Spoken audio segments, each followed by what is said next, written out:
Christians జెరూసలేంని పవిత్రమైన స్థలంగా చూస్తారు, ఎందుకంటే జీసస్ క్రీస్తు పుట్టిన ప్లేస్ కాబట్టి. ఇక యూదులకి జెరూసలేంలో అతి పవిత్రమైన ప్రాంతం టెంపుల్ మౌంట్, ఎందుకంటే వాళ్ళ కింగ్ సోలొమన్ 900 BC కాలంలో కట్టించిన దేవాలయం ఈ ప్రాంతంలోనే ఉంది. ఇక ముస్లింలకు మక్కా మదీనాల తర్వాత వాళ్ల 3వ అతి పవిత్రమైన ప్రదేశంగా ఉన్న అల్ అక్సాని ఈ ప్రాంతంలోనే ఉంది.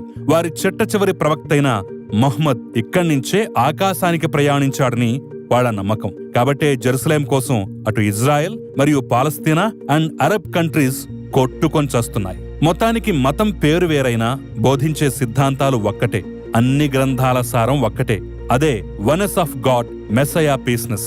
ఒకప్పుడు మతపరమైనవిగా ఉన్న ఈ గొడవలే ఇప్పుడు ప్రాంతీయ గొడవలుగా మారి తాము నమ్మే గ్రంథాల సారాన్ని మరిచి ఎవ్వరికీ ప్రశాంతత లేకుండా చేస్తున్నాయి. ఇక కొన్ని దేశాలైతే వీళ్లు కొట్టుకుని చావటం కోసం సపోర్ట్ చేస్తూ లాభపడుతున్నాయి. అయితే 90 లక్షల పాపులేషన్ ఉన్న ఇజ్రాయెల్ దానికి 12 రెట్లు ఎక్కువ ఆర్మీ ఫోర్స్ ఉన్న అరబ్ దేశాలను వణికిస్తోందంటే ఇజ్రాయెల్ ఎంత పవర్ఫుల్ దేశమో అర్థం చేసుకోవచ్చు. అంతేకాక ప్రపంచంలోని తెలివైన వారిలో టాప్ 10 ఇజ్రాయెల్కి చెందిన యోధులే కావటం విశేషం.